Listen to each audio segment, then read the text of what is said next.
My uncle stood at the head of the table, looked me dead in the eyes, and said, "You are the biggest disappointment in this family." The whole room went quiet. My mother looked away. My cousins stared at their plates. My own father just nodded. And I sat there, in my thrift store jacket, driving a 12-year-old Honda, with exactly $431 in my checking account. And I smiled. Because what none of them knew was that I had been secretly funding my uncle's entire empire for the past 6 years. Every employee he'd ever hired, every office he'd ever opened, every deal he'd ever closed, all of it built on my money. And tonight, I was about to let him find out. My name is Lauren Calloway. I'm 32 years old. And I have been broke, on purpose. That probably sounds insane. So let me explain. 6 years ago, my grandmother passed away. She was a quiet woman. Never talked about money. Lived in a small house in Tulsa, Oklahoma. Clipped coupons until the day she died. What she left behind shocked everyone. Not her children. Not her grandchildren. Not even her accountant. She left everything to me. Not my Uncle Daniel. Not my Aunt Patricia. Not my cousin Tyler, who she used to bake cookies for every Sunday. Me. Lauren. The quiet one. The one who used to sit beside her and just listen. The estate was worth $11.4 million. Cash, bonds, real estate. A lifetime of silence and sacrifice. And she left it all to me. Now here's the thing about sudden money. It changes people. And I had watched it change my Uncle Daniel my entire life.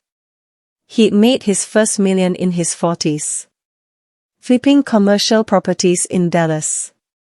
And the moment that money hit his account, he became a different person.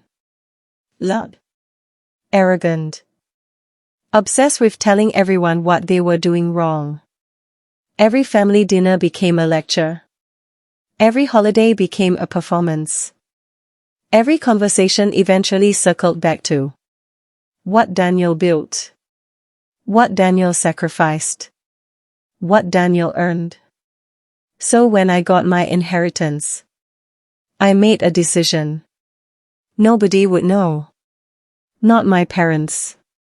Not my friends. Not my uncle. I kept my apartment in Midtown. I kept my part-time accounting job at a local firm. I drove my same beat-up Honda. I wore the same thrift store clothes. And quietly, I started learning how to invest. I hired a wealth manager named Carol Chan. Brilliant woman. Harvard MBA. 20 years in private equity. She set up a structure for me. Holding companies. Shell corporations. Investment vehicles with names that meant nothing to anyone. The top layer was called Ridgeline Capital. Below that was Ashford Ventures. Below that was a trust one control called the MCL Family Trust. MCL. My grandmother's initials. Margaret Clara Lindell.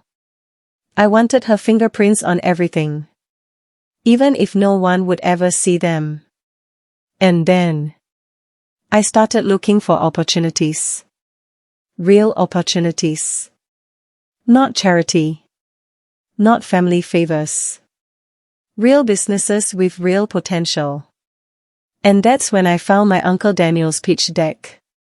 He was raising seed funding for a logistics software company. He called it Vantage Route Solutions. And honestly, it was impressive. The technology was solid. The market timing was right. The business model was scalable. He was pitching to venture capital firms and getting turned down.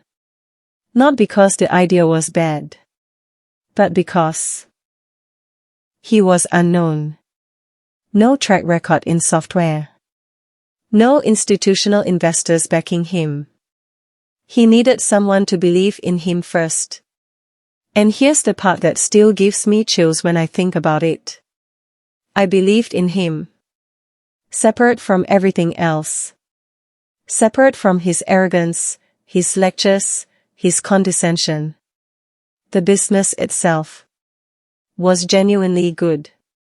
So through Ridgeline Capital, I wired him $6 million. Anonymous seed investment. He never knew where it came from. Vantage Route took off. Within 18 months, they had 40 employees. Within 3 years, they had offices in 4 cities. Within 5 years, they were generating $30 million in annual revenue. Daniel was on the cover of a Dallas business magazine. Self-made maverick. That was the headline. I remember reading it at my kitchen table. In my tiny apartment. Eating cereal. And laughing. Not in a mean way. Just the irony of it. He had done the work. I wasn't taking that from him. He had built real systems, hired good people, made smart decisions. But self-made? He had received a total of $47 million across 3 funding rounds. All of it routed through my holding companies. All of it. From me. And the more successful he became, the more his attitude toward me got worse. It started small. A comment here.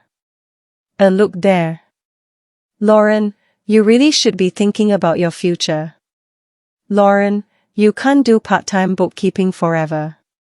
Lauren, when are you going to get serious about life? And I would smile. And nod. And say, you're probably right, Uncle Daniel. But then it got worse. He started calling family meetings. Official ones. At his house in Southlake. With the wine cellar and the infinity pool and the home theater. All of it built with my money. He would sit at the head of the table. And deliver what he called life advice. But it wasn't advice. It was humiliation dressed in good intentions. He talked about discipline. He talked about sacrifice. He talked about how real success requires real struggle. And every single speech was aimed at me. The last meeting was 6 months ago. I almost didn't go. But my mom called and said, Lauren, please just come. He's trying to help. So I went. I sat down at that table. In the same chair I always sat in. And Daniel looked at me. And said the words I mentioned at the very beginning. You are the biggest disappointment in this family. And then he kept going. I built Vantage Route from nothing. From absolute nothing. I worked 18-hour days for 3 years. I sacrificed everything. And I did it without handouts, without shortcuts, without asking anyone for a single dollar. That is what real success looks like. That is what I wish you understood. The room was completely silent. My mom reached over and touched my hand. My cousin Tyler looked at the floor. And Daniel leaned back in his chair. Crossed his arms. And waited for me to shrink. That's when I decided. Tonight was the night. I took a slow sip of my water. And I said, very quietly, Uncle Daniel, can I ask you something? He looked mildly surprised. I usually just nodded and went quiet. Of course, he said. Vantage Route, How much outside investment have you raised total? He smiled. The confident smile of a man who loves this question. We've raised just under 50 million across 3 rounds. All from institutional investors.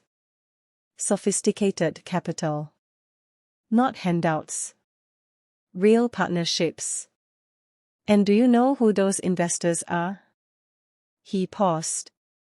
Well, the lead investor in all 3 rounds was Ridgeline Capital. Based out of Austin. Very reputable firm. Have you ever met anyone from Ridgeline in person? Another pause. Slightly longer this time. No.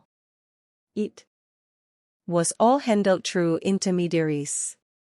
That's standard in institutional investing. Right, I said. I reached into my bag and placed a single document on the table. It was the Articles of Incorporation for Ridgeline Capital. Filed in Texas. 6 years ago. With my name on it. The room went completely still. Daniel stared at the document. He picked it up. Read it. Put it down.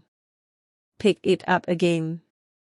This can't be right.